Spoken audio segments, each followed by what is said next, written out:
ثم زوج فرسان عابرين سبيل. في الزمان السابق كان لا ثم لا طياره لا شمني فيه لا كرهبه راكبين على الخيل. تقول انت تجار ولا زوج اصحاب خرجوا للمصيد، نهار كامل وهما سايرين على الارض غايرين، تصفير الشمس يشوفوا في بيت شعر على بعيد. في ذاك الوقت هذاك ما ثماش واحد يبات في الخلاء، لازم يدبر وين يبات، على خاطر الناس يخافوا في الليل. الانسان اذا كان منع من القطعيه ما يمنعش من الهوش، الصيد، نمر الى غيره. وتلقاه ولو حتى عند العصر لقى العمار يقعد ثم يحبس يبات ما عادش قدام، في النهار يعمل ربي. اي نداو بهاك البيت هذيك من بعيد يشوفوا في حركه كبيره ومشي وجاي وخدام وعبيد وخيل وبل وكلاب نابح. وصلوا، السلام عليكم. وعليكم السلام. كي ثبتكم يا فرسان؟ قالوا ضياف ربي. قالوا مرحبا اتفضلوا. في الحين داروا بيهم العبيد، كل واحد شد حصان تلهى بيه، جبد له الحكه، نحاله هاك الغبره اللي عليه ونظف السرج وغطاه وحط له العنفه نتاعو وتلهاو بهاك زوز من الناس. جابوا لهم الماء، غسلوا اطرافهم، تبردوا، وكل واحد وصيف واقف عند راسه وشد منشفه. يشوفوا ها هوكا واحد مخرج كبش من غنم وتك عليه ذبحه، فهموا اللي هذاك العشاء. هيا قالوا لهم تفضلوا ارتاحوا. دخلوا البيت الشعر، زرابي كل مواد واقتفى، بيت بتاع ناس بسيط. قعدوا اتكاو يرتاحوا، حسه من زمان حتى طاح الليل. جاء العشاء، 6 ولا 7 خدام كل واحد الجايب. اي تفضلوا. خزروا لبعضهم قالوا زعما ما هو مول البيت. قالوا يا ولدي مول البيت وينه؟ ماذا بينا نسلموا عليه؟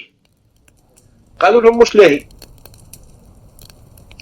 اي داروا على هيك العشاء، حطوا الميدة وزوز خدام غسلوا يديهم وجاوا قعمزوا بحذاهم كيف عادة العرب. كل واحد يقص في اللحم ويقطع ويحط قدام اللي بحذاه ويحط له في الزبدة قدامه باش يخلط وياكل. تعشاوا، تحمدوا وتشكروا، جابوا لهم غسيل اليدين، غسلوا، نشفوا، رشوهم بالزهر، تحطت المانجا بتاع التاي، وقعد وصيف يطيب ويخلط ويقلي في اللوز ويصب ويمد، وهما ساهرين ويشربوا ويتحدثوا. وفال حديث ما عاد عندهم ما يقولوا. قلقوا، تغامزوا. قالوا له صيف وين سيدك؟ قال هوني. قالوا له ما يجيش يجي بحذانا؟ قال ما عرفش. ماذا بينا يا ولدي نسلموا عليه؟ على كل حال احنا في محلو وكرمنا. قال ما نجمش نقول، سامحوني. زادوا سهروا شويه، جاء وقت النوم، فرشوا لهم كل واحد مد فرشه. قاموا في الصباح، خلطوا هيك الخدام بريق الماء والليان والصابون والمنشفه، وكل واحد غسل وجهه، خلطوا الفطور، فطروا، شبعوا، غسلوا يديهم، قدموا لهم كل واحد الحصان نتاعو يسهل شبعان راوي نظيف. قالوا للخدام السيد مول البيت ما نجموش نقابلوها. قالوا لهم سيدي راقد، مش ممكن حتى نبقيو بخير ونشكروها على احسانه. قالوا مليح يا سيدي تهنى نبلغوا له. ايا بخاطركم كل واحد ركب على حصانه وشد ثنيه. النهار كلهم سايرين على الارض غايرين في الخلال خالي ولا عجل الدور. عقاب عشيه يشوفوا في بيت ها هيك على طنقول جبل. قالوا هوني باتوا الليله، نزلوا على الشبور، عملوا مشاف، وصلوا يلقاوها بيت شعر، لا يوريك ولا يروعك، الرقع عد وغلط، والريح يصفر من كل جهه.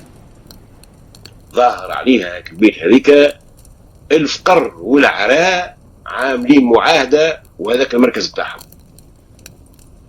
خرجت عزوزه من الغابرين، مرحبا فرسان على السلامه. السلام عليكم. وعليكم السلام. قالوا ضياف ربي مرحبا اتفضلوا. كل واحد هبط من حصانه، مشات ربطتهم الغادي في الحوش، وجات فرشت لهم اش عندها ما تفرش، موجود من موجود. جابت لهم قربة الماء، غسلوا اطرافهم وشربوا، ومشات هي تحش في الحشيش وتحط قدام الخيل. هما هكايا وشايب جاي. قال لها منين هالخيل؟ قالت له ضياف. عرى راسه قال يا ربي نحمدك ونشكرك اللي جبت لي ضيف.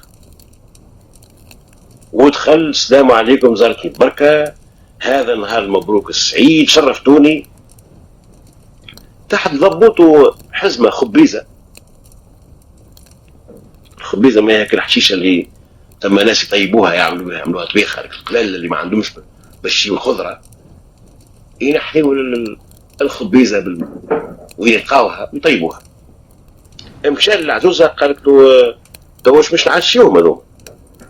قال لها مو مازال عندك طرف دقيق شعير، وهاو طرف خبيزة هذايا، اعمل كسكسي. قالت له باش مش تعمل كسكسي يا اخي، عندك الزيت؟ قال طيب بلاش هيك اللي عندنا، لو كان ثم راني ذبحت لهم. اما الله غالب، ارمالها طرف خبيزه هذيك، قامت كسكست، شعلت النار، ركبت الطنجره، حطت الكسكاس، ومشى هو قعد بحث الجماعه يوشحل عليهم، وجاب معاهم هدره من غير هدره، وهالخت الصعيد ومنين هالشيه، والعرس فين عارفه نسمع فيه، وكانوا يقولوا يحكوا على عم فلان الى اخره. اي احضر العشاء، اي تفضلوا على بركه الله. كسكس شعير فاعش وبالخبيزه، يجرح حتى في القلاجم. لكن الجماعه ياكلوا ويتبنوا، ظهر لهم هايل، ظهر لهم بنا ما ثماش، كانهم قاعدين على سفره ملوك. والحديث نتاع هاك الشايب منسيهم في هاك الخبيزه وهاك الشعير. تعشوا، تحمدوا، تشكروا، جاب لهم صب على يديهم غسلوا. مشى للعزوزه قال لها انت مش عندنا طرفتاي؟ قالت ربي عقل، انفيفه في قرطاس ما تعملش حتى كاس. قالت يعمل، صب الماء برك، اذا كان ما يجيش ابنين ياسر ما يسالش، هاك اللي ثم على كل حال. وطيبت لهم هاك التاي بالسمية تاي، وليلة كاملة حتى الكل ليل، وهو شايخ ويحكي وهما عاملين عليه كيف. سهرية عداوها ما تحسش من عمر. عقاب الليل قاموا رقدوا، قاموا الصباح جابوا لهم الماء، غسلوا يديهم ووجوههم. الشايب والعزوزة ما عندهم حتى شيء باش يوكلوهم، المدرق والمخبي تجبد البارح برك. عملوا نفسهم ما في علمهم شيء، كأنهم ما يعرفوش الناس يفطروا الصباح، وهو ما زاد عملوا نفسهم مش مستانسين يفطروا الصباح. ايا بقاهم خير، شدوا الثنيه وزورونا وتزوركم الايام الطيبه الى اخره. كيف بعدوا واحد منهم طبس على الاخر وقال له خبيزه من عند باشر، وهذاك حد النعيمه، ولا كبش من عند كاشر لا يعرف للناس قيمه.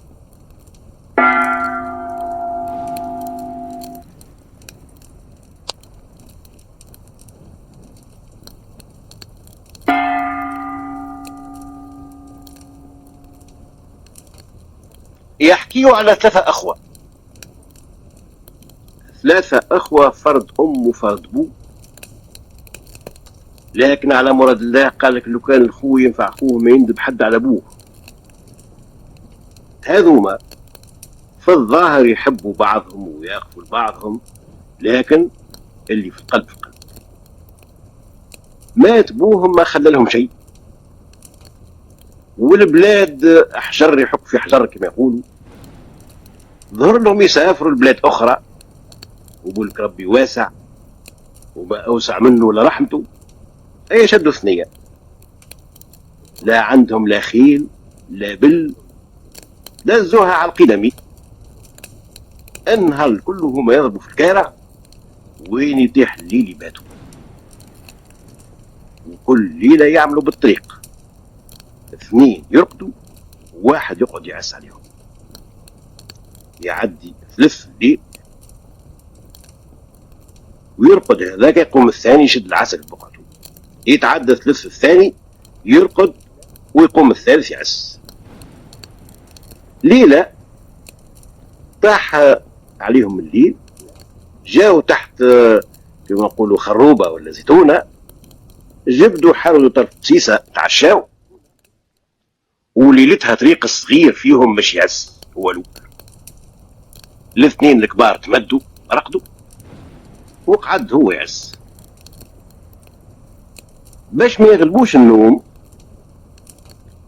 قعد يلهي في نفسه، وباش يلهي في نفسه القاعود قعد يقرش بيه في الارض، يحرك بشويه بشويه، وباقي يغرق وهابط اللوطه، حتى حس حاجه تعرضت لها العود. دخل يده زس بصبعه، عرضه لوح، زاد حفر، يحفر يحفر حتى يخرج لما يخرج صندوق. حلك الصندوق هذاك يلقاه مليان بالذهب اصفر يللش على ضوء القمره، كيف ما يقولوا عين بومه. هي تعدات الحصه نتاعو، فيق الثاني من نخوته باش شد الحسه وهو مش يرقد، وقال له شوف الخيط. شو هذا؟ قال ذهب. بديت نحفر حتى لقيته. قالوا ما هذا ينقصوه ثلاثه. قالوا مليح في الشك، محسوب لقيناه مع بعضنا وانتم اخوتي، اخي مش ناكل عليكم. ومشات مد القد، لكن قد ما تململ قد ما دار على جنب هذا جنب هذا ما شاهش النوم. وتراه جربوا انتم الواحد يلقى صندوق باللويز يشوف يجيش النوم. خوه قاعد والصندوق قدامه، ساعة ساعة يدحنس على هاك اللويزات، ولا يهز كعبة ويشنشنها على أختها، وهو رد باله ومرن بوذنيه. ومنها جاء الوقت خوه هذاك فيق خوه الكبير، الاخر جاء من يتكلم، قال ما الويدو على فمه، قال اسكت. تو يفيق الاخر، اي حل عينيه تقعد. شنو؟ قالوا بشويه اجي شوف. وراهك صندوق. قالوا شنو هذا؟ منين؟ قال له احنا راقدين وخوك يحفر القاع، وقال نقسموه ثلاثه. نقسموه؟ ايه تو يتكيف، والله ما تيحلو منه شيء. على كل حال اسكت عليه، فيها مدبر حكيم، لازم نعملوا له برنامج نتاعو ونغزلوا هاله وندبروا احنا صندق وحدنا ونخرجوه يدو على راسه. والليل كله ما يضربوا في خماسهم في اسداسهم وهو يتصنت فيهم، حتى طلع الصباح عمل نفسه تنهد ومن حك عينيه تقاعد. صباحكم بالخير، نهارك سعيد. قال صندق مهم هذا. قالوا هذه القية ولا بلاش، تزيد الويلة أخرى أحفر تلقى ناشي صندوق آخر. وبدأوا يفدكوا ويتضحكوا واتفقوا على اللي هو مش يقسموه ثلاثة، وهو يخمم كيفاش يربطها لهم ويخلي لهم احناكم حوض كما يقولوا، وهما رابطينها له باش يضربوا صندوق وحدهم ويقردوه. أي قاموا من ثم شدوا ثنية، وصلوا البلاد، اكراوا بيت فندق حطوا فيها عفشتهم.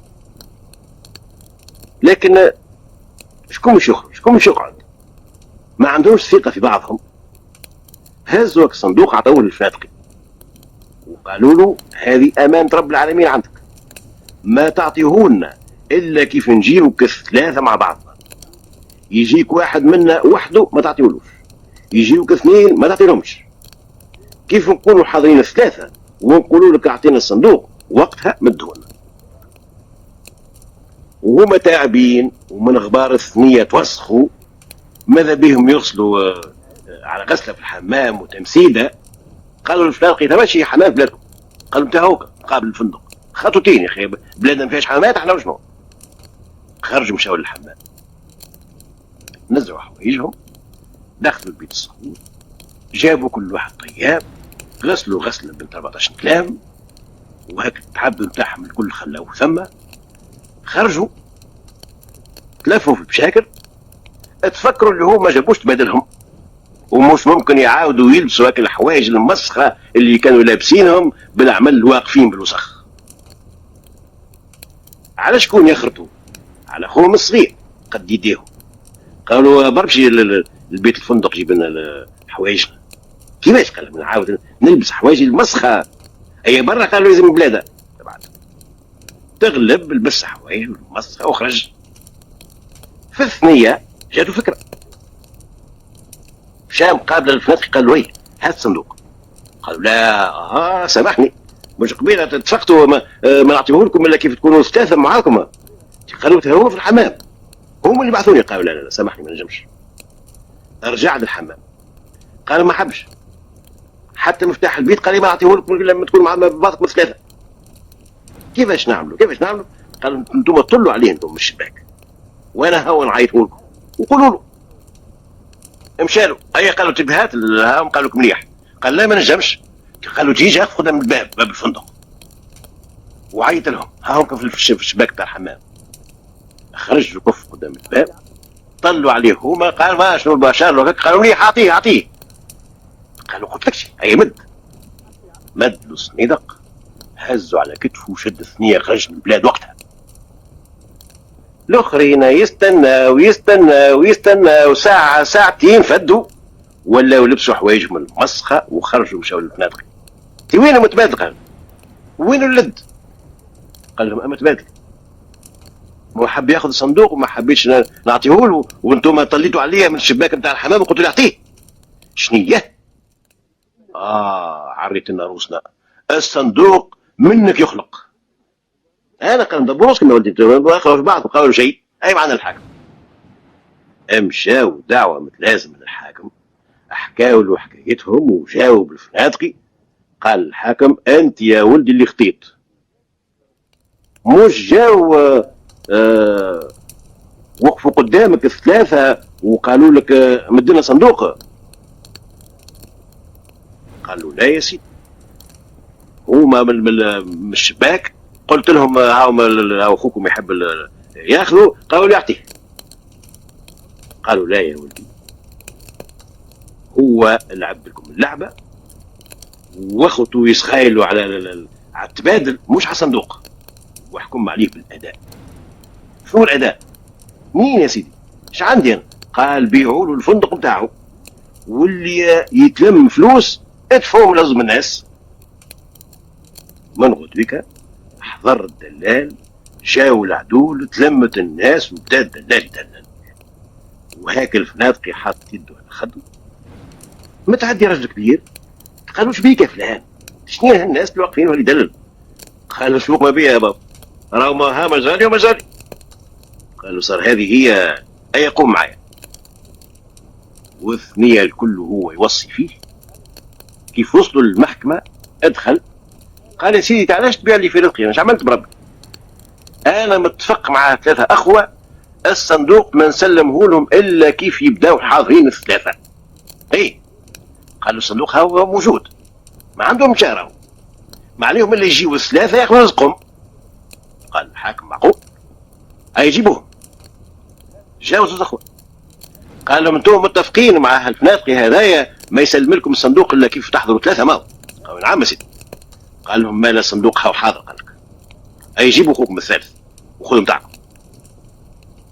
ما لقاو ما يقول، اخوهم مشى. ما لا قال لهم اخرجوا عليه برا انت الفندق يا ولدي. والراجل رزيق وما تباعش، والولد ضرب الصندوق وحده، وهاك الزويز اللي كانوا رابطينها له خرجوا يمصوا في ريقهم.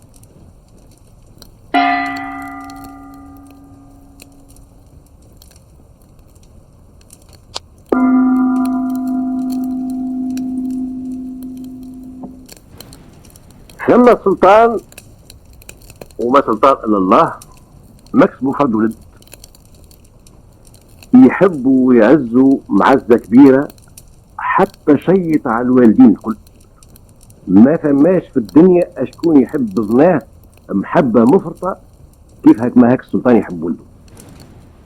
حتى ولا الحاجة اللي تعجبه وتروق له يقول هزوها لمحمد، حصان، غزال، فرج، جحش بهايم، خاتم، مرقالة، النهار الكل والحجاب يكركروا لولده. حتى ولا هيك الولد متقلق، بوه كيف تعجبه الحاجة يبعثها له من غير ما يعرفها مش تعجبه ولا ما تعجبوش. هو عمره في 60 وولده عمره 17، يتخيل نفسه فرد ذوق هو وياه، وهذه غلطة. كل من يكبر تلقى البو يبدا يعارك في ولده ويقول له ايش تخرج تعمل في الشارع؟ ما يتشاف، ما تلقاش مع شكون تقعد، ما تلقاش مع شكون تتحدث وتاخذ كلمه تعطي كلمه، وهو ما يلقاش مع شكون يتكلم على خاطر الجيل نتاعو فات. اللي مات واللي ما زال قاعد يقطر في ايامه ومريض ما عادش يخرج من الدار. والجيل نتاع اليوم هذاك جيل ولده وما يعجبوش هو، اما يعجب ولده. هذه الكبار ما يفهموهاش وما يرزخوش وما يذعنوش. ولد السلطان كان وقت اللي بوه يبعث له حاجه يمشي له ويبوس يده ويشكره، وما يظهرلوش اللي هاك الحاجه هذيك ما عجبتوش ولا ما جاتلوش. صادف مره هاك السلطان مشى ضاف عند سلطان اخر، قدم له بنته عجبته، قال له تعطيها ليش هذه لولدي؟ قالوا نختار عليها. في الحين تكتب الزاق بعد الضيافه ما روح الا بها. من قبل ما يوصل الركب للبلاد سي محمد سمع اللي بوه خذاله عروسه وهاو جايبها له معاه. احزن وحط في قلبي، لكن مش يعمل امر سلاطين طاعه فيما يقول مبارك، وهذا بوه على كل حال، وطاعه الوالدين واجبه. وهو مسنس بوه عمره ما رد عليه حاجه وما يحبش ينكد بوه ده. وعلى كل حال هو مازال ما شافش العروسه لعل تعجبه ويولموا عطاها. اي خلطت الركب خرجت البلاد الكل ومتفرحات وفي زعيه ومدفع يرزم. العروسه هبطوها في السرايا، من وقتها تنصب المحضر. في الليل تخلى على عروسته، خضر لها، ما عجبوش منظرها، كلمها ما عجبو منطقها، قال شنيها الشكيمه اللي جايبها لي بابا من بلاد البلاد؟ كلها دقته بالسكات وقعد على نفسه. احسن بعد عام اخر خلاله بنت سلطان اخر، طلعت قال المصري ما اعكر من ديك الا ديك، وزاد خلاله الثالثه. والولد ديما ساكت غامداه في رداه، لا قايل لا خير لا شر. حتى واحده من زاهد ثلاثه ما جاته على قرقوش قلب. تو هما ثلاثه بلاد السلاطين، ما نظنش حتى واحده منهم ما فيها ما يتشاف، اما هو ما جلاته حتى واحده منهم. وهذه اذواق على كل حال. قداش من واحد يكون شباب يفدد ويكون ماخذ واحده كرحه اللي خديمته تسوى منها 1000 وهو يحلف براسها وما يحسش.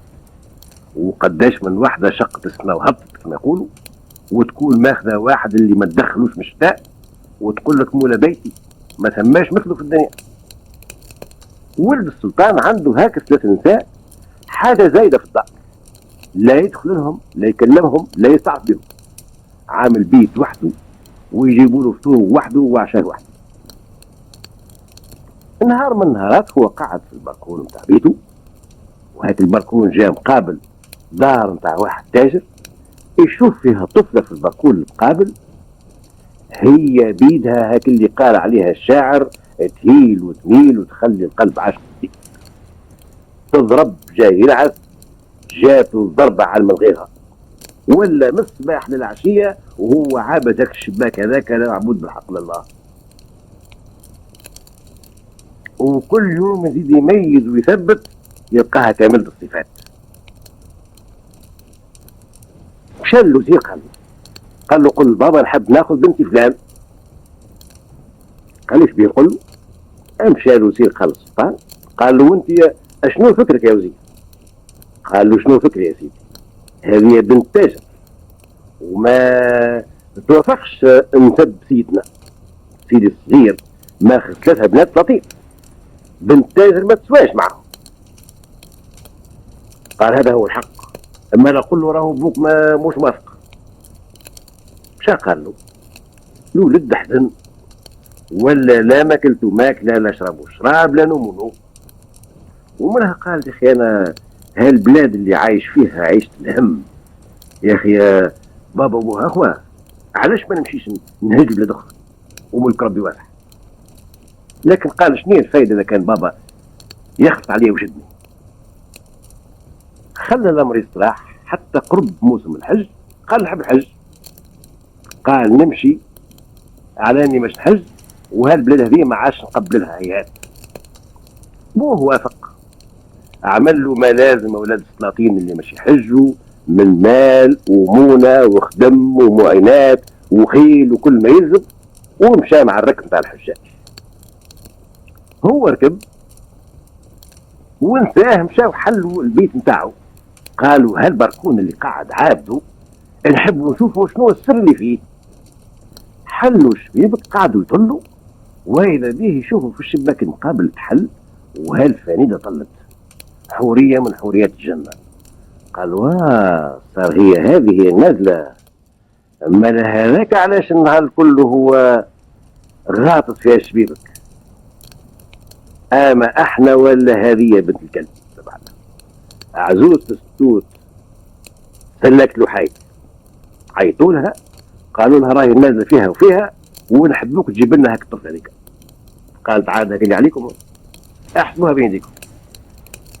وقصدت ربي مشات رمات الخلطه على دار سي التاجر، ولات كل يوم تمشي له، تصبح بحذاهم، تعشي بحذاهم، تسهر بحذاهم، تبات بحذاهم، ولات عشره كبيره ما عادوش ينجموا يصبروا على بعضهم. حتى نهار جاتهم وجهها كاسر وتبكي. هي عندها ايام وهي تحكي لهم اللي هي عندها بنيتها ومش تعرف لها. قالوا ايش بيك يا ميسانه لبس عليك؟ قالت لهم مشفوقنا بيها، اليوم المحضر نتاع الطفله وما عندهاش شكون يصدر وحدها معاها. هذاك حال الغريب اللي ما عنده حد، وبدات تجيب وتجيب. بكاو معاها الطفله وامها بداوا يهديوا فيها. كيف شافتهم تاثروا قالت لهم علاش ما تجيش فلانه بنتي تتصدر مع اختها؟ قالت لها مرت تاجروه ماذا بيها؟ ماذا بيها تمشي تتفرهد وترى وتسمع، لكن ما تعرفوها مو مشوف. قالت لها يزي بربي يزيني، هو مش يغلبك وفوق الكل وتحت الكل وعمره ما يشد عليا، وعلى كل حال هو يروح مخر بعد المخ. يا اخي وين ما شفتم بها؟ بدات بها حتى غلبتها سيبتها لها. اما قالت لها برسم مين تقبل المغرب تكون هوني. قالت لها تهنى، وهزتها يدين مقابله للسرايا، دخلتها من باب التيلاني هكا 3 نساء طاحوا عليها بالكف، هاي تضرب من هوني الاخت تضرب من هوني حتى نفخوا لها وجهها. ومنها قالوا ايش تحكموا عليها هذه؟ واحده قالت نذبحوها، ثانيه قالت نحرقوها، الثالثه قالت نغرقوها.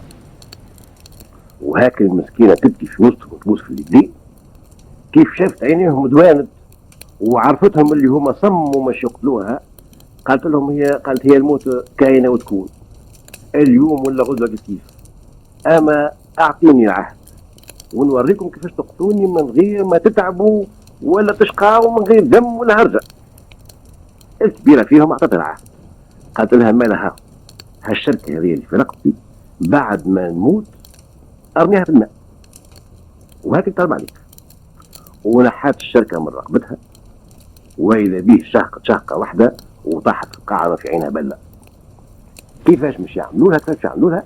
لفوها في حصيرة وخرجوها بالسرقة، حطوها قدام باب دارهم. سيد تاجر بوها مروح بعد المغرب، عثر في حاجة قدام باب الدار، نزها فاق ولقاها ثقيلة، شعل قيدة وجاي يشوف لقاها بنته. بنته ميتة وفي حسيرة وفي الشارع، تخلي يجي لمرته، لقاها واقفة ورا باب الدار تستنى في بنتها، ما وسعتها حتى بقعة. قالها وين بنتك؟ قالت رقدت. وين رقدت؟ قالت في بيتها. قال لها راقدة في بيتها؟ ايش خرجها معاه وجبدوا هاك الحصيرة هذيك، دخلوها للدار، حلوها، لقات بنتها ميتة. هذه قالت لي راقدة في بيتها. ابكات هاك المسكينة، غردت. قال لها يسكت اسمع، نحب لا صياح لا هرجة لا فضايح ولا يسمع حد. في هاك الليل هذاك مشى جاب بناي، قام فرضاوي في الدار ورصبوا سلوم، طلعوا للسطح وهبطوا في الشارع. وفي هاك الليلة هذيك سافروا، مشاو باش يجاوروا في المدينة. ولد السلطان ما قلنا سافر ناوي ما عادش يرجع لبلاده، لكن خلط عليه بعد مدة، خلط عليه الخبر السلطان بوه الدوام لله، يلزم باش يرجع يقعد في بقعة بوه. اشكون يتيح له كرسي نتاع ملك وسلم فيه؟ اركب وصل لبلاده، اضرب عليه الفرد، الله يوصل من الصباح. بعد الموقف، بعد ما هناو الناس كل حد مشى على نفسه، مشى يسند بيته وحل الشباك نتاع دار سي تاجر مسكر، وتطبيقه يا جور قدام باب الدار. شو هذا؟ ما فهمش شنو الناس، وهالدار ما عادش مسكونه اخي، ولا بال شنو ثبت. كل نهار وهو يخمم، ما حليله شيء. كملت الشهر قال ما عنديش حد. في الحين احضر الفاس، جاوا العسكر هدوا هاك الحيط هذاك، ادخل القالب بنيه ممدوده، قال الله اكبر سبحان الحي الدايم، وقعد قدامها وبكى. ومنها قال لو كان ماتت راهي دودت، وانا اليوم شهر نشوف في الباب مبني يا اخي، حب يقول عندها اكثر من شهر من اللي ماتت. مثلها يدها يدخل بورته خدام. جاب الطبة دجازة العرافين الكل، حتى حد ما فهمش انه هو امرها. حطوها في بيت ممدودة، والشمع يشعل والبخور يعطرق، وهو قاعد عند راسها، لا عاد لا خارج من ثم، لا يحكم ولا ما تعرف حتى شيء. حتى نهار من نهارات مرته الكبيرة في الثلاثة فكرت هاك العاهد بتاع الطفلة على الشركة اللي قالت لها حطها في الماء، قالت هذا يا عاهد، واللي يخون العاهد راه خارج من الشفاعة. هزت هاك الشركة هذيك رمتها في الماء، الشركة جات في الماء، والطفلة عصت قالت يا حي من حياني يقتل مقتلني. وهو قاعد عند راسها الشق فرد شاقة، وبكى الحزن ولا بكى الفرح والسرور. وتكتب الزاق ذاك النهار هذاك، وابوها وامها سمعوا، جاوا يجريوا، ولم ربي شملهم وحكات لهم كيفاش نساء الثلاثة عملوا لها. قال هيا له اش تحكم عليهم؟ يموتوا مذبوحين ولا مغروقين ولا محروقين؟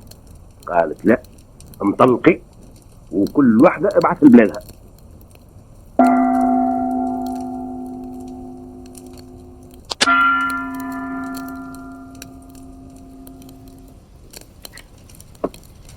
يقولوا اللي البكوش ما تفهم لغته الا امه، وكذلك المهبول مش امه، اما المهبول اللي كيفه. العاقل ما ينجمش يتفاهم مع مهبول، اما كيف يجيب له واحد كيفه يشوف كيفاش يبداو متفاهمين. قال لك هاك العام هرب مهبول متكيه، ما هم كانوا يحطوا فيها هاك المهبله الهايفين اللي يبداو يتصايحوا ويقطعوا ويريشوا ويضربوا ويقتلوا، ويبداو عاملين عليهم عسه صحيحه، واللي مكتف واللي في سلسله واللي مطبوخ في الحيط. انهار واحد منهم غافل العساسه وفلت، وصل حتى للباب، حل الباب، خرج سيف في الشارع بتاعه يجري. قامت الصيحه، مهبولة هربت هي، وكل واحد هارب من جهة خايف على نفسه لا يضربوش بعد ضربة، وهو كأنه صيد تسيب من القفص وعينيه تتشاعل ولحيته تخوف، ما هم لا يحجمون ولا حتى شيء. وصل الخبر البربار، اجبد الصوت وشد جرته. بربار هذا كانوا يعرفوه هاك العام يوم 50 سنة ولا قداش، هذاك هو اللي يعس على المهبلة في التكية. شد جرته، شد شد شد شد شيء، اللي يشوف المهبول جاي يلصق الحيط ولا يعمل على سقيه ويقول اخترسي واضرب. يجري هاك المهبول حتى وصل قدام جامع القصبة. ثم راجل ماشي ومعاه وليده كان يشيلوا في شاشية ومروح بيه. هاك الوليد هذاك عمره عامين ولا عامين ونصف، اش اللي حتى خطته ما زالت مش ثابته، وبوه شده من يده باش ما يعثرش وما يطيحش. يخلط هاك المهبول جاي يجري من تالي، وقت اللي حس اللي كلاه الحافر وقرب البربار يخطف الولد ويدخل به للجامع. باب السمعة محلول، ادخل بدا طلع في الدروج. تلمت الناس، خلط البربار بالصوت بتاعه، بول ولد يضرب على وجهه وكشاكشه على فمه، وواحد زعيم نقز طلع على السمعة. المهبول السمع وطالع في جرته زاد جرى حتى وصل لفوق بالكل، وطل من الشباك وخرج الولد وقال اذا كان تقربوا لي راني نرمي الولد. واذا كان ترمى الولد مش الشباك بتاع السمعة ما يوصل القاعة الا طرف ما يحترف. قعدوا هاك الناس باهتين كيفاش باش يعملوا. واحد قال نجيبوا سلوم، قالوا له اذا كان تنصب السلوم على السمعة ما يرمي الولد. واحد قال نجيبوا اخبان ننصبوه، قالوا كيف تنصب الاخبان من الجهه هذه ما يرمي بالولد من الجهه الاخرى. اللي يفكر فكره تطلع مش طريقها. وسلموا امرهم لله، وهم الولد وصل لها الخبر خلطت وبدات تجولح. ولا بربار ما هو ليل مع نهار وهو في وسط المهبله ولا يعرف امورهم ويفهمهم تقريبا. قال لهك الناس ركحوا الكل، حتى حد ما يقرب وحتى حد ما يتكلم، خليني انا ندبر. وقلب النعال رجع للتكية. جاء الواحد من المهبله نحس النحال وحلوا السلسله وخرجوا معاه. قال له اسمع، انا نعرفك عاقل ونجد فيك بالعقل. قال له ها يا عم بربار تعرف عاقل؟ قال له ايه اما ظالمينك، لكن ايش عامل؟ ولينا هيك قاعد حسن لك في حياته وعمرك تو نشوف تو ندبرك نسيبك. اما شفت فلان تعبنا اليوم وهرب وشد ولد صغير طلع به للصنعه وقال يحب يرميه من ثم. وليد صغير ايش عمل؟ مازال ما شاف شيء في الدنيا، ملايكه. اسمع يا فلان، قال له هالنازله هذه انا نعرف عندك، دبر ردوا كيفاش تردوا للصواب وتمنح الولد بالموت. قالوا هاتهن يتعرف عندي. دخلوا للجامع وصلوا تحت السمعة، هز راسه وشاف صاحبه. قال له يا قليل العشرة، هكا تخلينا وحدنا فلان وفلان وفلان وفلان اللي تحبه وفلان اللي مستانس تلعب معاه في الخربقة وفلان ما حسبك حد منا ماشي هكا مخلينا هاك الكمبي متاعنا الكل يقعد ناقص. وشنية سهرتنا الليلة ببلابيك؟ كيفاش باش تكون عشوياتنا وهاك الجوهريات اللي مستانسين نعملوهم في الصباح كيفاش يتعداولنا في غيبتك؟ قال له على الشيطان ويرجع معايا للجماعة. قال له تمشي من قدامي ولا نرمي يا ولد تو نجلد بيه طاعة. الراجل ما مستعرف حتى شيء، وحتى صاحبه ما حبش يفهمه. ولا الاخر قال البربار خلي كل شيء هكايا، اسكتوا يا ناس ولا تقلقوه، لا تقولوا له حتى شيء. معايا يا عم بربار. خرجوا من الجامع كل حانوت يطل عليها، هذه حانوت طباخ، هذه حانوت عطار، هذه حانوت حجام. دخلوا للمر حتى وصلوا لحانوت شريف الزريبي. هاك تصاوروا كلافاريات وشنو الغراب ومنشار. قال له السلام عليكم. وعليكم السلام. قال له بربي يعمل لي مزيه، سلفنا هاك المنشار هذاك دقيقه من زمان. كيفاش؟ قال الشيخ هذاك معوني نخدم به، وهذه مريت في كتابي يا ولدي ما نجمش، كيفاش نعطيك معوني؟ قال له عن معروف، اعطيني هاك المنشار دقيقه من زمان. تكلم عن باباه. قال له انا ما تخافش، او تنجيبوا لك، انا بدي نجيبوا لك. اخذا المهبول هاك المنشار هذاك ورجع للجامع والاخر جرته من حين هذا بالسمعه، ومكن المنشار في الحيط تاع السمعه. الاخر يطل من الشباك، شاف صاحبه داخل من الباب ويتبع فيه حتى وصل للسمعه، وجبد المنشار وماشي جر. قال شنو ايش باش تعمل؟ قال له مش نحصد امها مساس هكا. قالوا ترضاني وخيك نموت؟ قال له تهبط ترد لد مريه ولا تو نهبطها السمعه كلها. اي قال له ما تعمل حتى شيء، هني هبط. وهبط حشاك ورجع له لد لبوه ولامه، وحط يده في يد صاحبه وشدوا ثنين التكيه وبربار وراهم يترشق في الصوت تاعه.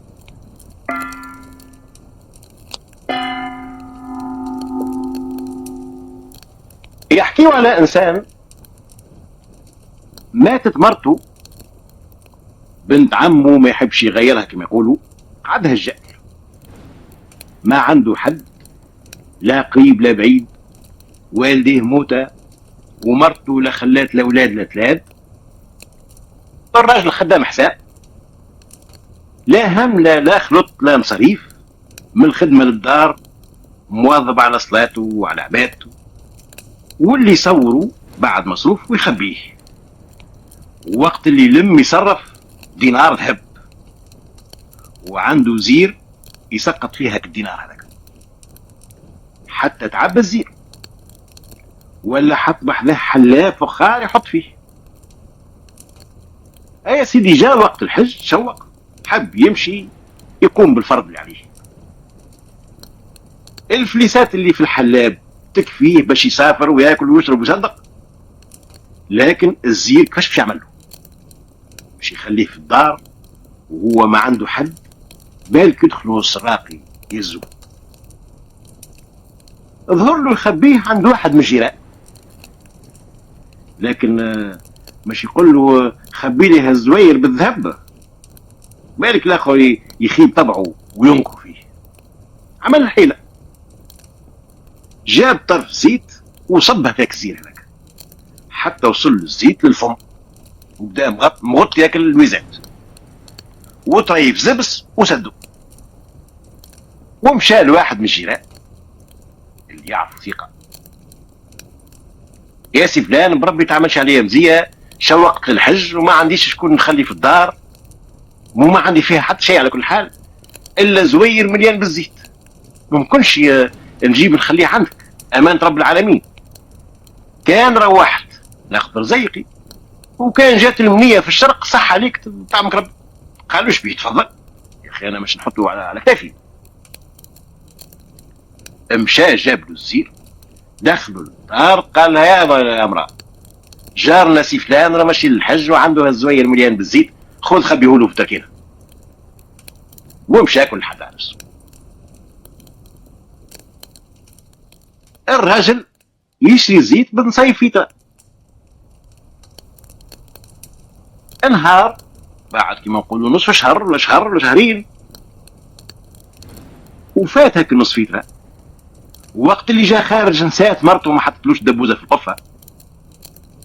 كيف جات طيب في الفطور تفكرت اللي زيتو فاء، كيفاش مش تعمل اش مش تقول اذا كان ما طيبش الفطور الراجل مشوم. بدات تدور قرايري حتى جا قدامها كسير هيك، ناخذ منه طريف وكيف نشريو الزيت نردو، ويا ناس ما كان باس ولا من رانا من سمع من غير ما يفطن الراجل. شدت هاك الزير بسكينه قرقشت هاك الزبس عراته، لقى قدامه صحفة هي طبست وصبت، وهو هبط مخلط زيت وذهب. شنية صار هو هكا؟ الراجل جاء وهي قالت له ايه شوف الزيت يا سيدي نتاع جارك، ووراته هاك الكعبات اللويز اللي في الصحفة. منين قال هذا؟ قالت له تيجا شوف تيجا، وهزت الزير خفت وجاوب ثروة كما يعطينا ويعطيكم من رزق الحلال الطيب. هات قال جيب لي قصعة، جابت القصعة قلب فيها كزير هذاك كوم ذهب مع مسقول بالزيت يخطف الانظار. مشى شرا ديقة زيت صبوها في الزيت لبسوه، والفليسات تمسحت بالنخالة وقعد على انفسهم.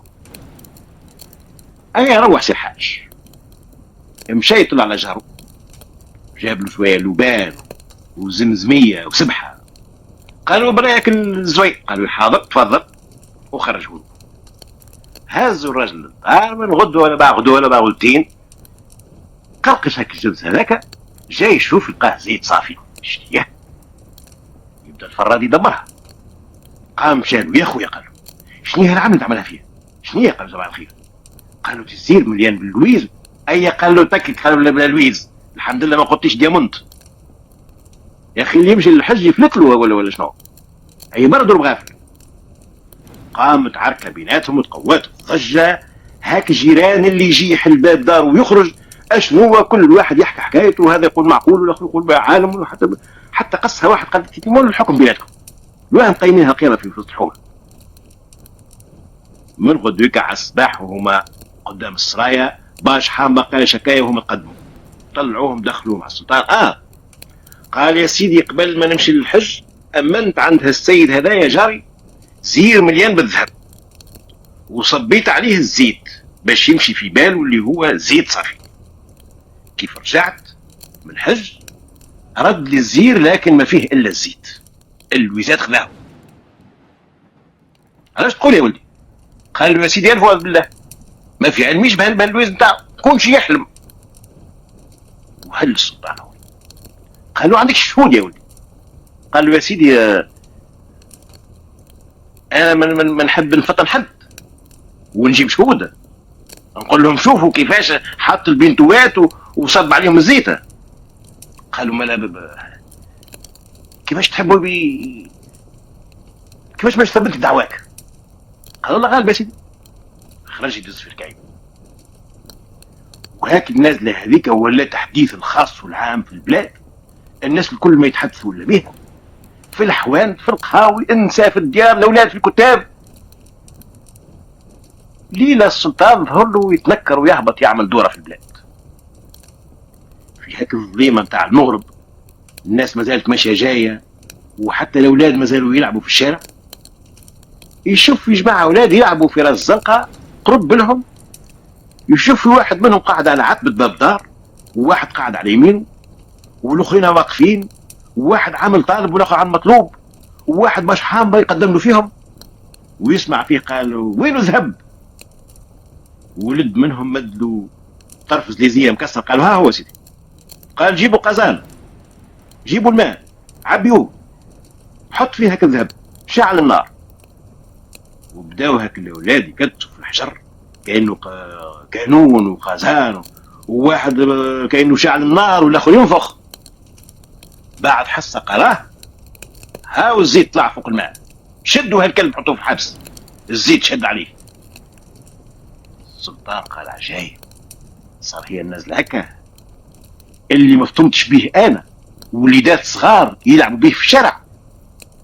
من حين قلب النعال للمحكمه قال عنديش حد، النازله هذه ما نخليهاش غدوه، جيبوا لي طالب ومطلوب. 4 ساعة من زمان وهما قدامه. قالوا يا ودي جبتيش شهود؟ قالوا يا سيدي ماني قلت لك ما عنديش شهود، شهد كربي. قال المطلوب انت عندك فلوس في دارك؟ قالوا ما فيش شك. قالوا قدش عندك؟ قالوا عاد انا مانيش حاسبهم. قالوا وين حط فلوسك؟ قالوا كما نقولوا في فنيق. وين محطوط الفنيق؟ في بيت النوم تحت الفرش. اجا قال له بالحامة برا امشي لدارو هذايا، دق كيف تجاوبك مرته قول لها قال لك راجلك ابعث لي هاك الفنيق اللي تحت الفرش اللي فيه الفلوس. اي مشى جاب الفريق، قال جيبوا قزع، جابوه، صب فيها الفلوس اللي في الفريق، صب الماء تو، اي حط فوق الكانون، شعل النار، وقعدوا يستناو حتى بدا يسخن الماء، سخن، اغلى، واذا به الزيت بدا طالع عوينات عوينات فوق الماء. ها قال راسي هذا فلوسك يا سيدي. قال له سامحني خاني عرفي العفو. قال هز كلب الحبس، الزيت شد عليك، اللويزات قد ما مسحتهم وقعدت فيهم الزيت باش ينور حق القليل. اي هز فلوسك انت يا ولدي. قال له سيدي حتى انا مزكي عليهم.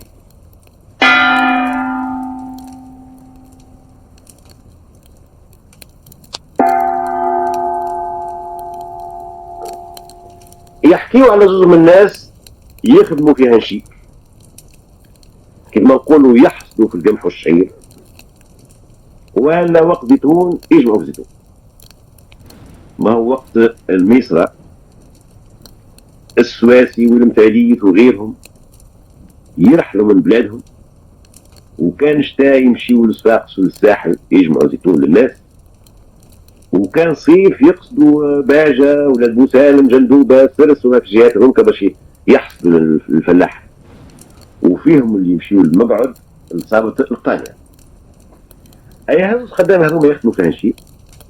نهار من الهنشير جاب لهم خدام اخر ولا ثلاثة.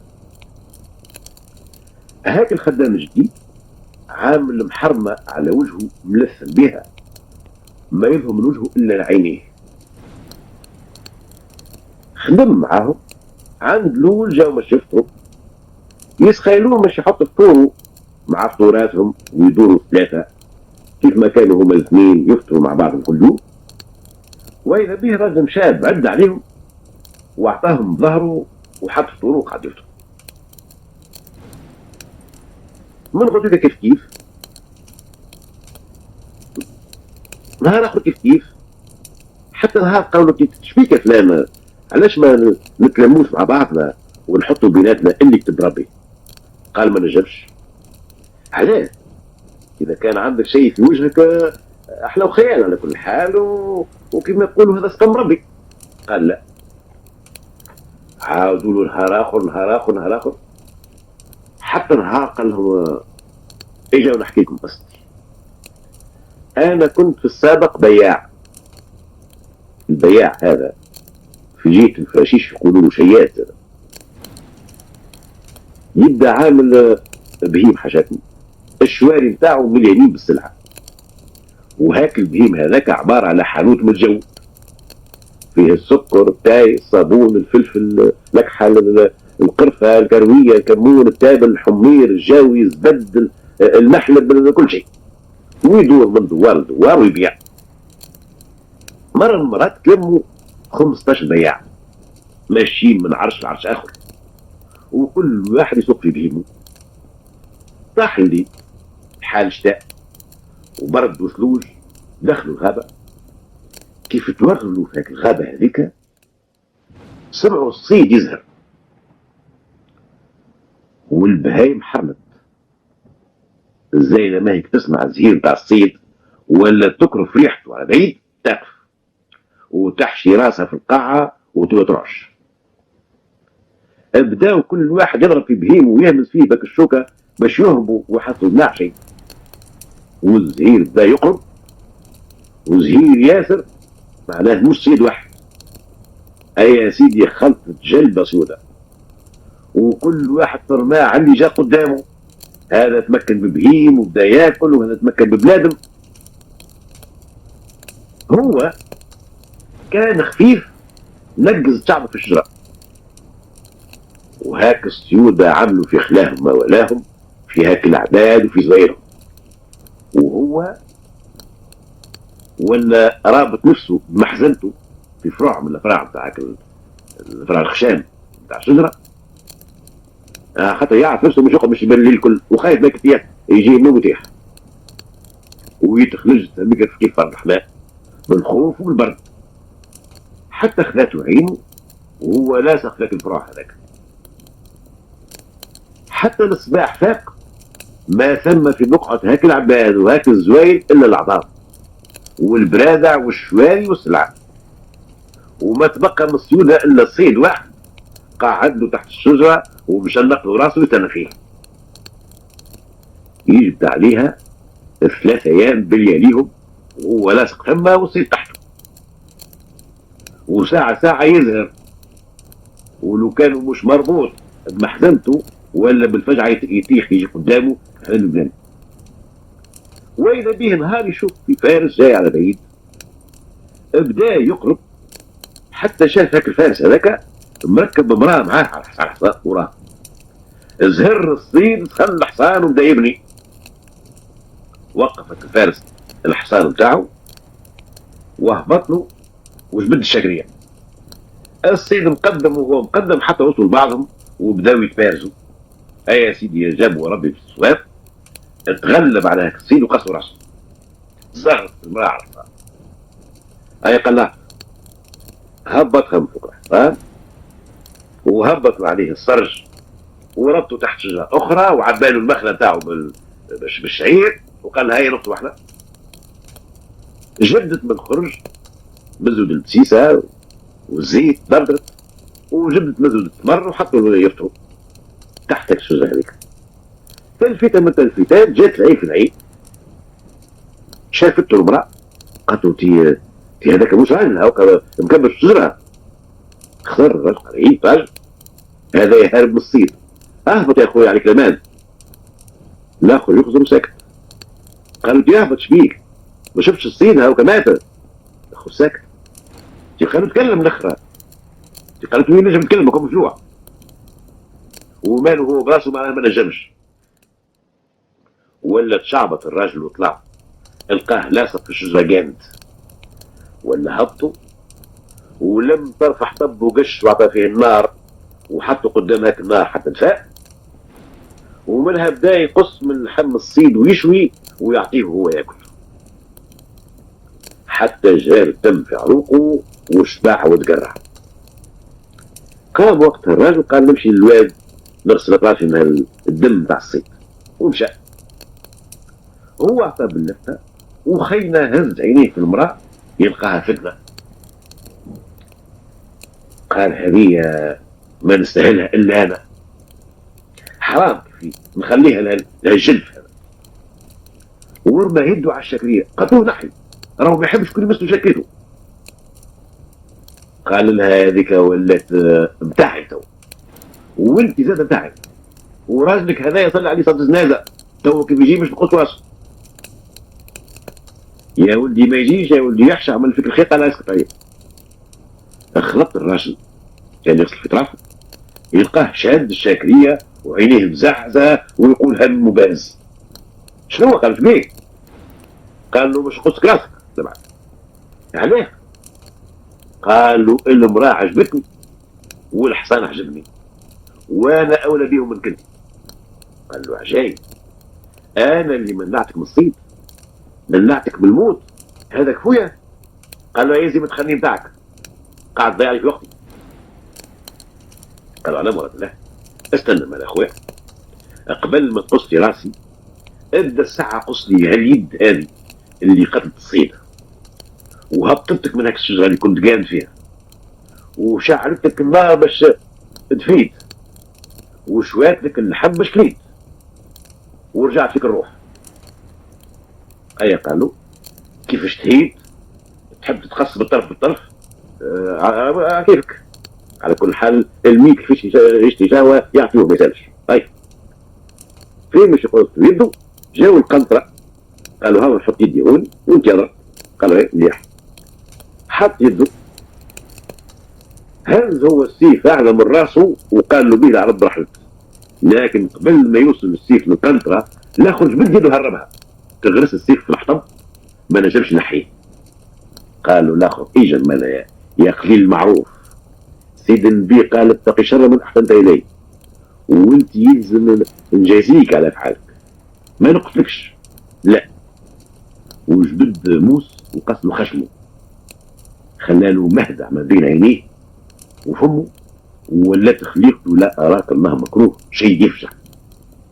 قالوا هاوك علاش ما نحبش نوري وجهي للعباد ولا ندور معاه ما أصحاب.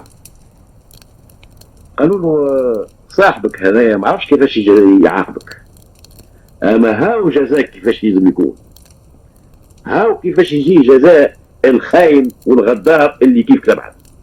وجبدوا حبل وشنقوه في زيتونه.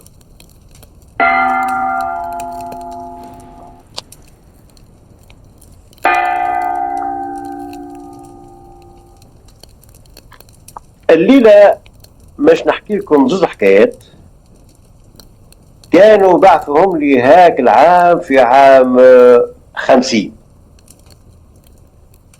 الأولى قال لك إبراهيم باشا كان صاحب خير ويحب فعل المعروف ويرفق بالناس ويواسي القليل ويحب شكون يصدق وديما يوصي في الناس على فعل الخير، حتى ولا ساعات يتنكر ويخرج يدور في البلاد ويمشي حتى يطلب على الديار، ويمشي يطلب على دار الوزير ولا دار الفريق ولا من الاكابر ولا حاجه، وساعه وزير لا علم ولا في علم ولا في درايته، ويبعث له الليوان يقول له شد دارك، والا ضابط يخلع عليه ويعلي له في مقامه ويرده فريق. وهو تلقاه على خاطر كيف وقف على دار الوزير وقال يا كريم تعال قالوا له الله ينوب، ولا كيف وقف على دار الضابط خرجوا له العشاء وقال معمولكم الله ثمشية سويرية قديمة خرجوا له سورية وزادوه سروال.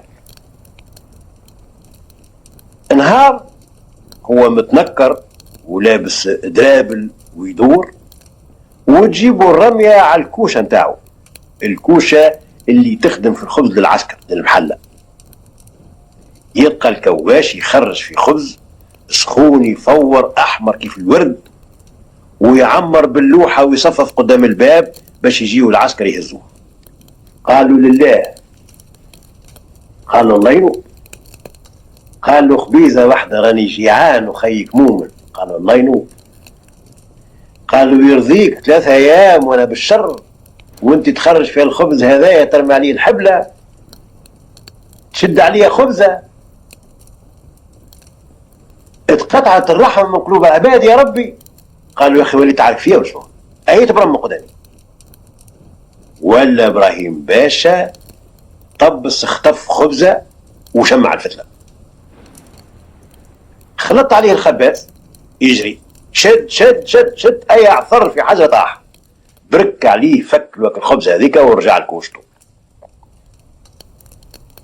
من غدوك سي ابراهيم باشا استنصب على كرسيه في الديوان والوزر والحجاب دايرين بيه، قال جيبوا لي الخباز نتاع كوشة المحلة. مشاو جابوه، قلبه يدق والساقين تلعب في الاماليف، زعما الخبز جا مش مليح، زعما ناقص ثياب، ناقص في الميزان، الساعة خبز وما يخرجوش، ولد امرأة في هيك البلاد هذيك وكانك من الميزان قال انا ما تلعبليش بالوقية.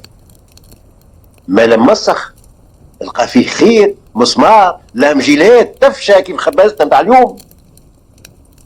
اي دخلوه لبيت المجلس، خسر لابراهيم باشا ولات ساقيه تلعب في الاماليف ومشى وجه الدنيا وجا وجه الاخرة عقله.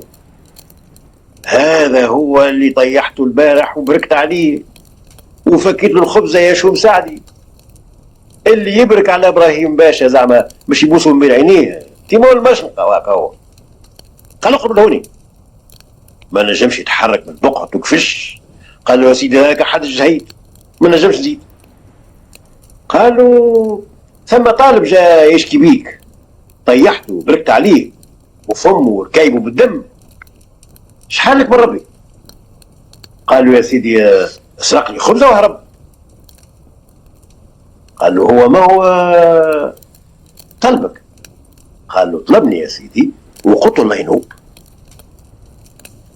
تهاو قال طردته وعاركته تنهار السائل ما تعرفش قال ربي في القرآن. قال له يا سيدي انا ما نتفتش في الرزق اللي هو مش رزقي، ما نصدقش من رزق الناس. وسيدي مأمني على مونة العسكر وعلى خزنة القمح ولا على السميد وعلى الخبز وعلى كل شيء، ما نجمش ننقص منهم باش نصدق. قال له تو اذا كان اعطيت خبزه وين تظهر في 1000 ولا 2000 خبزه اللي تخرج فيهم كل يوم؟ قال له عاد يا سيدي سامحني، الامانه سوتوش الغراب. قال له بارك الله فيك، ما كل صاحب امانه، واللي يصدق ما يصدق الا من حر ماله. يا غلام اعطيه 1000 دينار هذا. اخلطت قايد الجبيره، جبد قربع له 1000 دينار.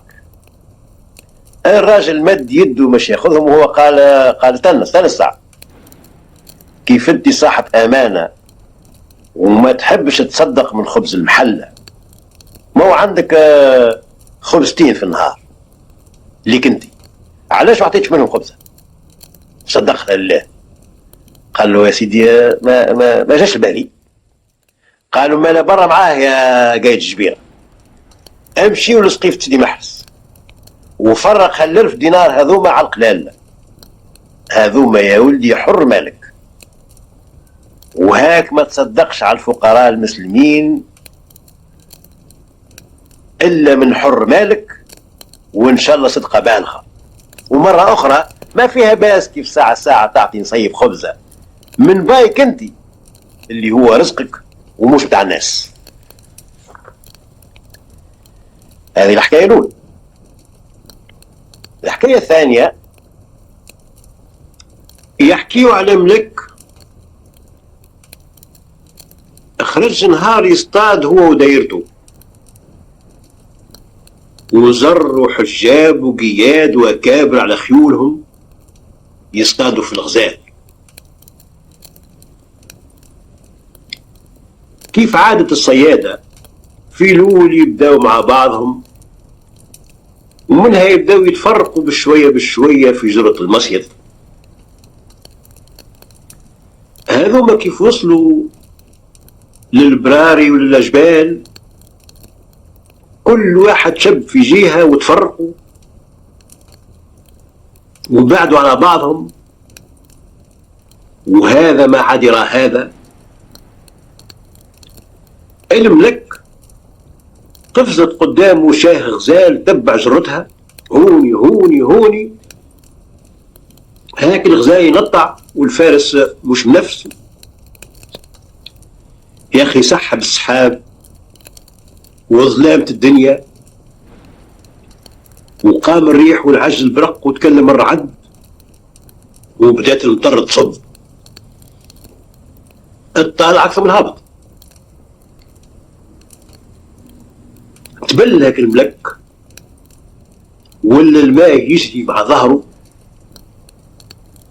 وما عادش يشوف حتى اللي قدامه. نزل بالشبور على حصانه ورخاله الجام وعمل مشاف،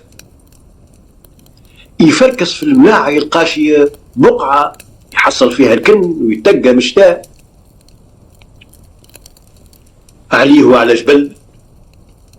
وصل لهاك الجبل هذاك يشوف في خشة كبيرة كأنها صباط، ثم يظهر أكحل من بعيد ظلمة. ادخل بحصانه وهبط، انفض حوايجه من الماء، القى حجرة قعد عليها. في الأول ما شاف شيء، ومنها كيف استانسوا عينيه بالظلام شاف زهام ممدودين في قاع هاك الغار هذاك. ما فرز شيء، زاد قرب منهم يلقاهم 4 من الناس راقدين. قال عجب، هذوما موتى ولا حيين؟ لا فيقهم رعد لا فيقتهم تراشق. لو كانوا حتى 7 نقول هذوما 7 رقود، لكن هذوما 4 وينو حتى كلبهم. يا نايمين يا نايمين. فاق واحد منهم اتقاعد يحك في عينيه ووجهه منفوخ بالنوم. هزوا حطوا زارتنا البركة. قال هل اختص سعيد؟ قال له كنت نصطاد، شدتني المطر اخي، لقيت هالمغارة هذه جيت نتقى فيها حتى يصحى العارض. عندك الراجل يخزن له ويثبت فيه، يهز فيه ويحط. ومنها قال له قصيت عليه المنام، كنت نحلم الساعة. قال له خير إن شاء الله. قال له نحلم كأني لابس قفطان ممبر ومحروش بالذهب. وزاد خزن له مليح وقال له هو هاك القفطان هذاك اللي انت لابسه. وبدا يخزن من خلفيتي هو بيده، وانا منامي ما يكذبش. ومن حيله قام نزعه في القفطان متاعه ولبسه. هو يتكلم والثاني تقعد، حل العين الاولى وزاد الثانيه وبدا يتسقى فيهم. صاحبه لبس القفطان وهو تقعد وقال حتى انا كنت نحلم راه، نشوف في نفسي في المنام لابس عمامه فيها ريشه مشدوده بواسطه ديامونت قد عظمه الحمام. وخزن الملك وقال هذه هي، وانا منامي ما يكذبش راه. وهو على كل حال الحمد لله ربي قصر التعب. وقام نحى له كشته من فوق راسه ولبسها. قام الثالث قال يا جماعة حلمت بنفسي راكب على زنس حصان مركوب، هاك اللي قال فيه لديب ملكوت مثل ليسرات عيني في مراكب الطبل، ريفي من سلالة سابقات بوه جواد مائل مثل، وامه من خيار العاتقات عنها جود وهاك الفحل. جابت كوت ما مثل اكواد احمر لون بهجة في النجل، عيونه في ظلام الغاسقات شعلة نار من فوق الجبل، اكتاطيه جنزي طايحات على اليمناه مظهور الخجل، عريض الصدر وافي القايمات ومتين الظهر مردوع الكفل، قفصه هايل وجوفه اخوات، ذيل كر للقاعة وصل، الجام والخدود مكلفات ومدية من افخر عمل، الجباد وعنان نبات ذهب بريز ما فيه متغل، سرجوا بألف ليرة ثابتات ضرب مطرقة حليف للشغل، يشرب من حليب الشايلات عارفوا قمح لزيت مخل، زين وذات عاتي بالثبات يوم الحرب ما قهروا بطل. وخزر للحصان متاع الملك وقال هالصفات الكل موجودة في هالمركوب يا جماعة، هذا هو. وانا في عقب عمري باش نقوم نكذب ونكذب منامي. اي هات حصان يا اخويا.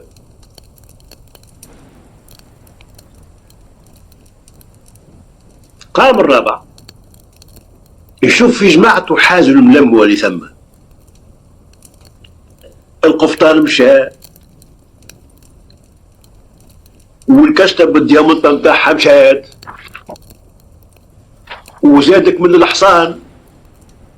قال تو ما حسبتوش يا ولاد، احنا اليوم قداش من عام متشاركين ونستقطعوا شادين هالخنقة هذية، واللي يجيب ربي نقسموه قسمته خيال، واليوم جايين تكبروا في كروشكم مع عليا. الراجل دبستوه وانا نخزر وخليتوني حد شيء. قام واحد قال له اسمع، احنا ما نعرفوك، نعرفوا الصناعه نتاعك، ما تعرف اللي تخلين راك تيهاو كما ما زال له سلسله الهب في رقبته، خذها وفك عليه لما تبع كيك نتاعك. قام نحال له السلسله من رقبته ومنها قال وين المنقاله نتاعها؟ وعليا هو في عوض المنقاله عامل لها زماره، قول وين هاوي؟ وحطك الصفاره هذيك في فمه صفر، تصفيره طويله دوات فيها كنا شبال. ايه؟ قال والله باهيه هذه تصلح لنا باش نلموا بعضنا في الليل. وزاد تصفيره اخرى، وزاد الثالثه. جماعه الملك اللي خرجوا اصطادوا معاه كيف غاب عليهم وبطا، وقعدوا يفتشوا فيه كل واحد في جهه. اللي سمع التصفيره قال ها هو، وكل واحد نزل على حصانه ونادى باك الجهه اللي جاء منها الحس، وخلطوا الكل ركيب، داروا بيه 100 فارس، وهبطوا من خيولهم ووقفوا صف واعطوا سلام. وهاك الاربعه من الناس يخزروا. وقتها الملك تلفت لهاك الاربع قطعيه وقال حتى انا يا جماعه راهو نحلم ساعات، ريت في المنام كاينكم الاربعه مشنوقين لبعد في هاك الشجره هذيك، وانا زاد منامي ما يكذبش، هاي عنديش حد. ومن حينهم كل واحد مكلوا بيه 4 عملوا له خرطه في رقبته وعلقوه في الشجره حتى خرج لسانه بالراحه.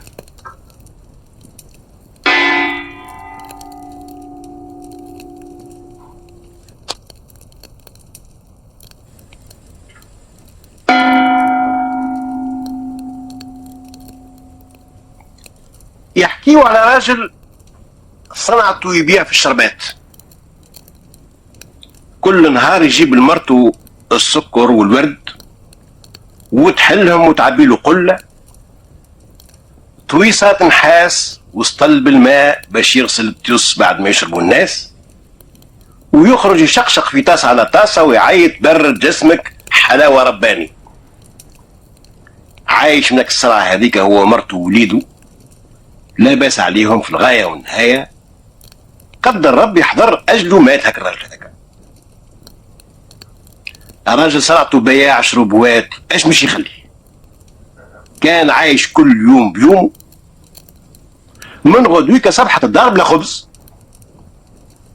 قشقشت المراه، باعت مقفول، باعت ميده، فرغت مضربتها، باعت صوفها، وقفت زنقه الهرب. الوليد عويزب بدا ينتج ويعرف الخير من الشر وصالح، كلاه قلبه قال لها يا امي تحل لي قله شربات خليني نمشي نبيعها. يا وليدي قالت له انت مازلت صغير، القله ثقيله عليك ما تنجمش حتى تهزها. قال ربي ما يخلي بحد، نعمل جهدي ونكاليها كيف ما نجم، وبقدرة ربي نسوي خبزتي وخبزتك. عملت من الضعف قوة، شرات طرف سكر قارصة وطرف ربل سقل هاك التيوس وعدهم يبرقوا بريق، رماه هاك القلة هذيك على كتفه، حنا تحتها مسيكن وخشمه ولا في قاعة، مشى كما نقولوا سوق عطارين، ركزها في القاعة وصفف هاك التيوس قدامه وسطل في جنبه، وقال انا لحبيب وشربي عجيب ومن حافر حفرة السو فيها غيب. وليد نظيف شبيب ظريف وسويته باهي وقلة نظيفة جديدة وتيس يلمعوا يزيدوا الشهوة من عندهم، طاح عليه الناس كي الذبة.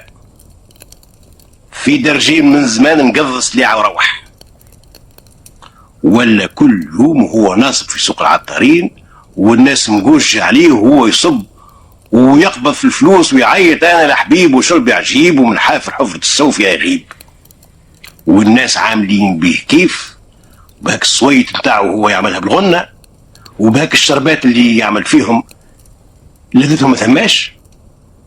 ولاو الناس يتشهاو فيك الشربوات نتاعو، يمشيوا له من ربط لربط باش يشربوا كاس، تشهر حتى في الديار، وهذا جايب دبوزه وهذا جايب قمصان وهذا شربيه يعبيوا باش يروحوا به لديارهم.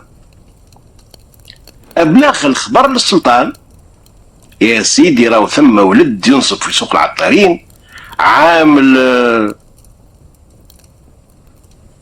قلب الشربوات، ولد كامل الصفات، حلو ضامر،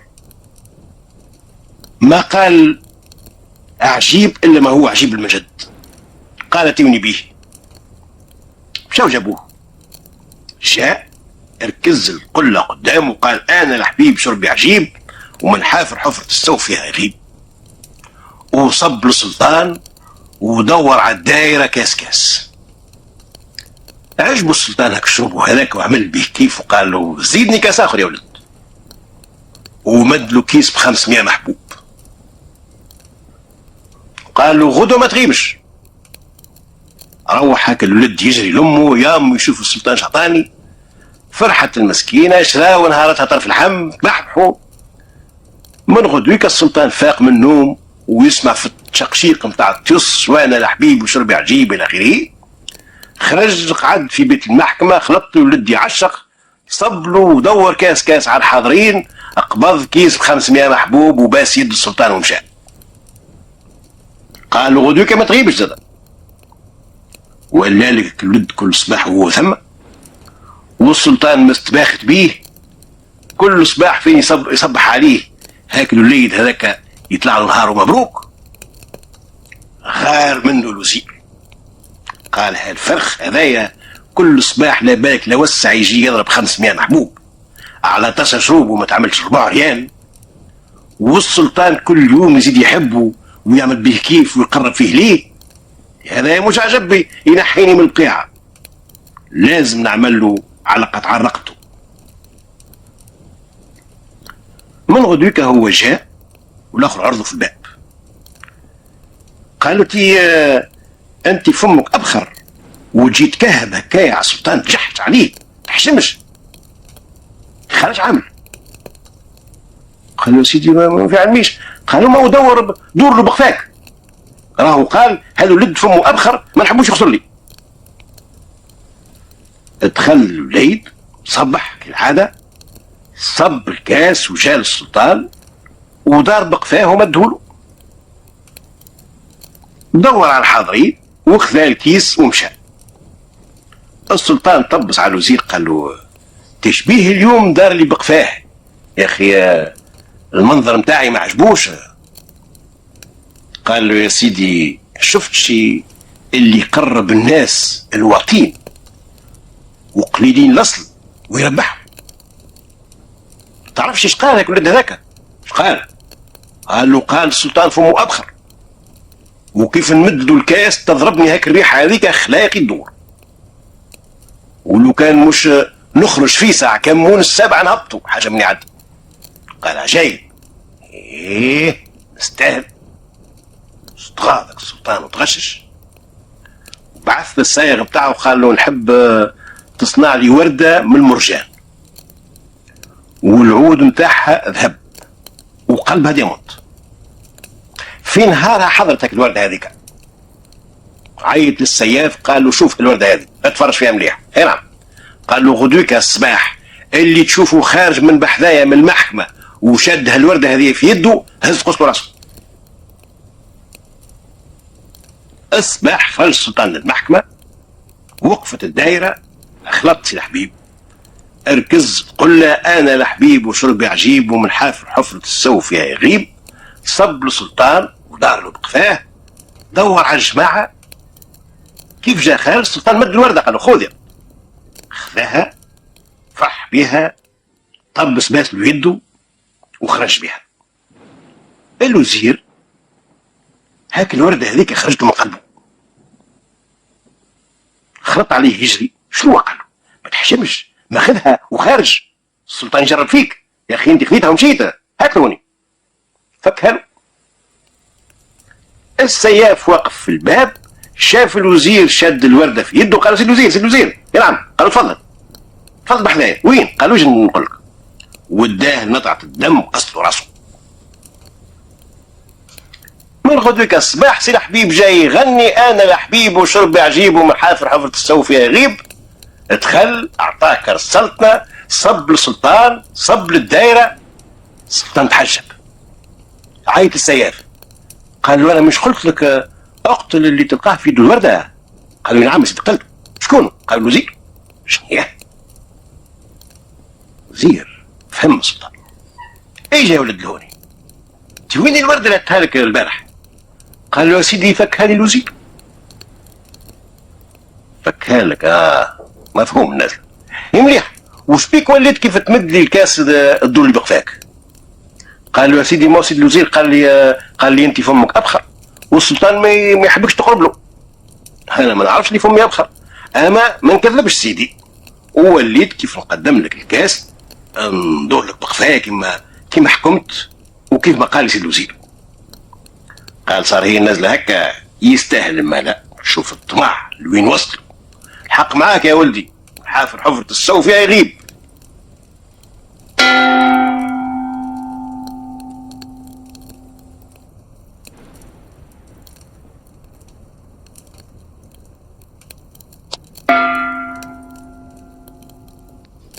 يحكيوا على سلطان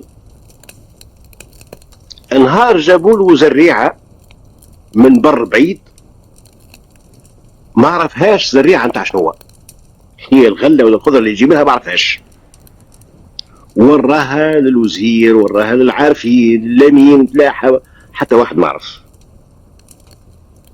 ولا عمل براح يدور في البلاد اللي يزرع هالزريعه هذه وتنتج ونشوفوا الغله متاعها راني نغنيه. واللي مش فلاح صناعي مش لازم باش يجيني على خاطر يكون سبب بس تفسد هالزريعه هذه وما تنبتش وما تجيبش ثمره، وهاك الوقت راسه يلعب يسار. قعدوا الناس خايفين، كل حد بدا به يستغنى، لكن شكون يعرف بالك ما تنبتلوش ويجي مش يستغنى يولي راسه يلعب بساقيه. ثم راجل كبير نهاية في الفقر قالت انا اش مازال لي في الدنيا. مشى شاور العزوزه قال لها يا مخير هالويمات اللي تبقوا لنا نعديوهم عند السلطان ماكلين شاربين لاباس علينا، ولا نعديهم في الشر وشمطر كيف اليوم؟ قالت له عاد هذه نجده ويجدوها الناس، تيما اللي عملت مبروك. قال مليح. هز نفسه ومشى للسرايا، شاوروا عليا، قالوا سيدي شاوروا عليه. اطلع قابل، قالوا يا سيدي انا نزرع هالزريعه تعرف؟ قال له ايه نعرف. قبلت الشرط؟ قال له قبلت. قال ماذا هزوه للبستان الفلاني وفرغوا له الدار اللي فيها البستان هذاك وبيضوها وفرشوها وحطوا فيها ما يلزم من موبيليا ومن عولة ومن ماعن ومن دوزان، ورتبوا له القضية كل يوم ومدوا له هكذا الزريعة هذيك.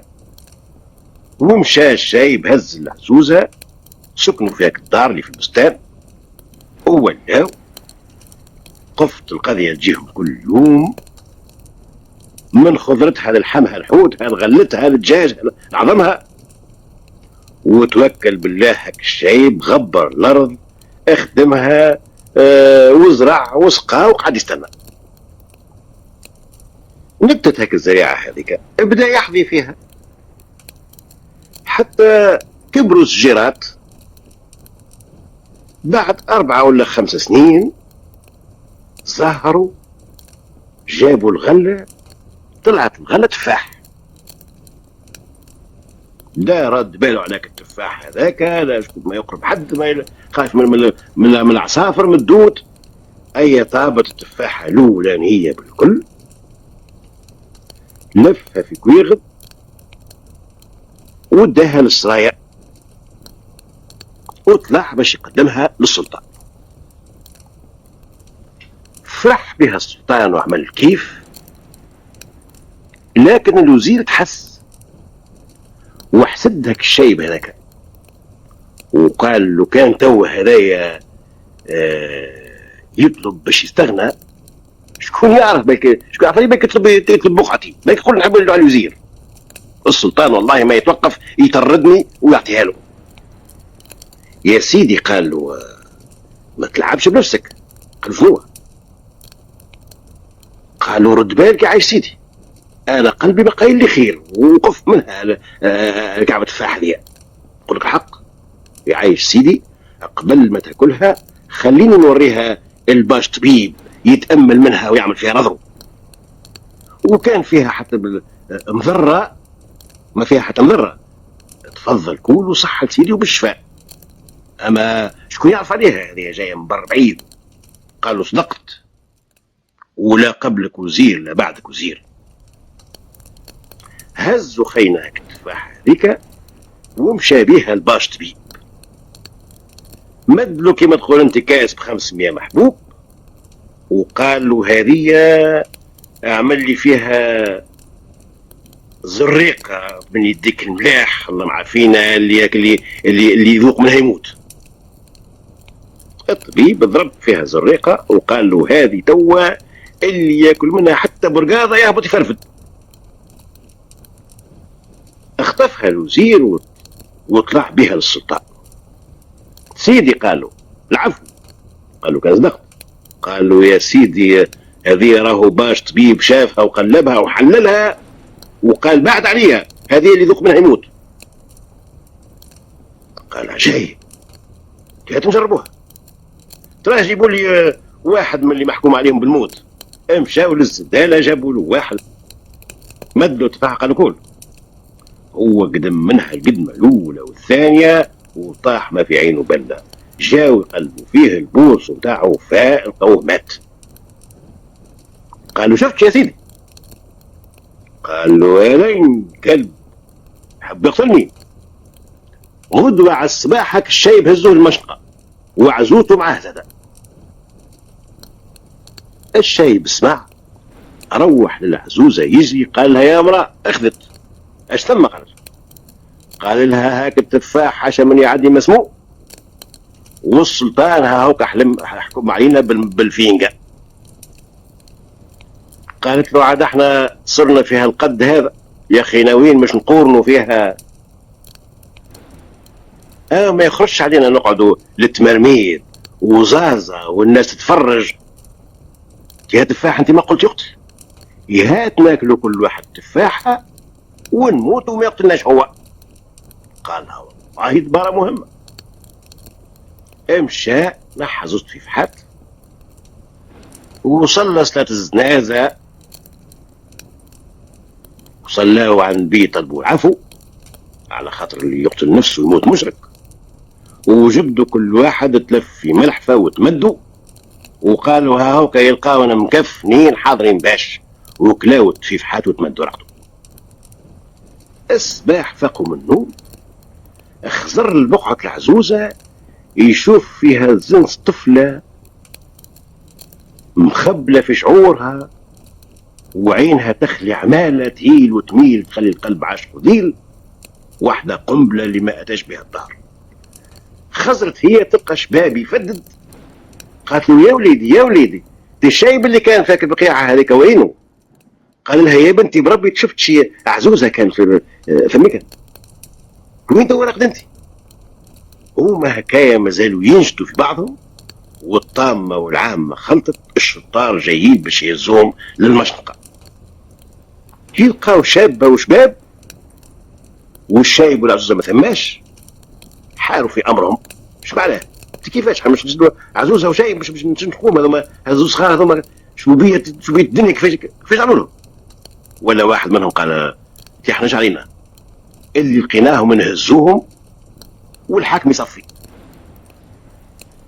هزوهم قدموهم للسلطان، قالوا له يا سيدي الشايب والعزوزة راهم هربوا ولقينا في بقعتهم هزويز هذوما. اجاو هنا انت كيف ثبتكم؟ قال يا سيدي انا هو الشايب. وهذه هي عزوزتي. كيفاش؟ ايش معناه؟ قال قلنا احنا مش نموتوا كيف هو التفاحة وظهر يقتل، هات ناكلوا منه ونموتوا مستورين خير من مشقة وخير من فضيحة. يا اخي هاو كيفاش سمحنا وما عقلناش بعضنا، قعدنا نجدوا في بعضنا. قال السلطان هالنازلة هذه لازم فيها سر. توا الوزير بدأت تتكور عنده وبدا بالخطيوة يقرب للباب. اقعد قال له ثم زي وماشي. بعث جاب شايب اخر في 10 90، قال جيبوا لي تفاحة اخرى. جابوا له قال له خذ كول يا بابا. قال له سويدي منين نجم؟ ماذا بيا؟ لكن شوف فمي، الفم دربوكه ما يكسب فيه حتى عظم. قال جيبوا مهراز. جابوا مهراز هرسوا هاك التفاحة هذيك، قالوا خذ كول. اي كلاها بتعب وشده. دخلوه البيت رقدوه. طاح الليل، جاء الوزير باش يروح. قال له اقعد ما تخرجش مصرايا يا وزير، انت ضيف عندي الليله. اقعد معاه يا باش حامبه ونسوا. هيا صبح الصباح ربنا الفتاح، مشاو يشوفوا في الشايب لقوه ولد صغير يضرب حيط طيحه. اعرف وقت السلطان قيمة هاك التفاح. اجا هوني قال له يا سي الوزير، يا وزير الزمان يا سيدي هيا يتكلم. قال له يا سيدي اذا كان الكذب ينجي صدقا جوانجا، انا هو اللي عملت كل شيء، وكريت باش طبيب باش عمل الزريقه. خايف لا ترد هاك الشايب هذاك وزير في بقعتي وطردني. قال له مالا اللي خفت منه اليوم مش تقع فيه. وجاب هاك الشايب هذاك اللي ولا صغير توا وخلع عليه ورد وزير، وقال له احكم انت في الوزير اللي كان قبلك، وعلى الطبيب زاد احكم عليهم بالموت. ومن ثم مشاو المشق. وبعث السلطان جاب كنسترو تفاح وطاح ياكل هو والملكة، ومن غدوك صبحوا طريشقات، وهو ولد 18 وهي بنت 10 و2. وقال صاحب الكلام الصغر لا يرضع شيء لا سلطنا لا بيايا، ويا حافر حفرة السوم ما تحفر لفاسك.